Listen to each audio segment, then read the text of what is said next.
Additives are a thing in tequila, and at least 70% of the tequilas on store shelves contain them. In this installment of Rumor Control, we dig into some regulation fine print to find the real legal limit of additives in tequila. Actually, the allowable amount of additives is 4%, not 1%. Is that true? Admittedly, the tequila norma can be somewhat vague in parts and leave certain rules open to interpretation, and I've never met anyone who says this is a perfectly written document. So when a section of the norma is unclear, there are two ways to get answers. One is to ask the CRT directly, and the other is to talk to producers with direct working experience in that specific area. To answer this question, we did both, and they each confirmed that the limit for additives in tequila is indeed 1%. The norma clearly states that additives in tequila must not be greater than 1% in relation to the total weight of the tequila before it is bottled. The confusing part happens one paragraph above that, where it states that tequila can have a maximum of 75 grams per liter of sugars, or total reducing sugars, and 85 grams per liter of dry extract. Now, if you start doing the math with these numbers, you'll realize that this is far over and exceeding the 1% rule.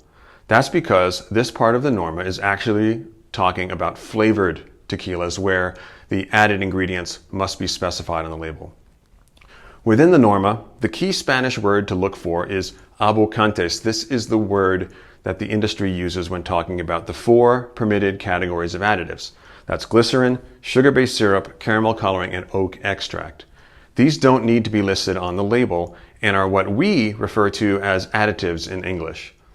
And for abocantes, that limit is 1%. That said, and perhaps the most surprising, is that there is no lab test performed to make sure that a producer is in compliance with that 1% rule. Instead, producers are required to maintain a handwritten logbook that contains the amount of abocantes that have been added to each batch. That number cannot exceed 1%, and the CRT inspectors view this logbook and sign off on each entry. So when it comes to additives, the 1% rule relies mostly on the honor system. The closest thing to a test is the extracto seco, or dry extract test, which involves evaporating all of the alcohol and water and weighing what is left over.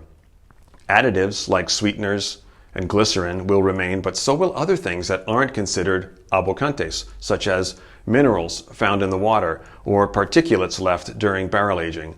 So this test can't be used to verify compliance with the 1% rule. But don't worry.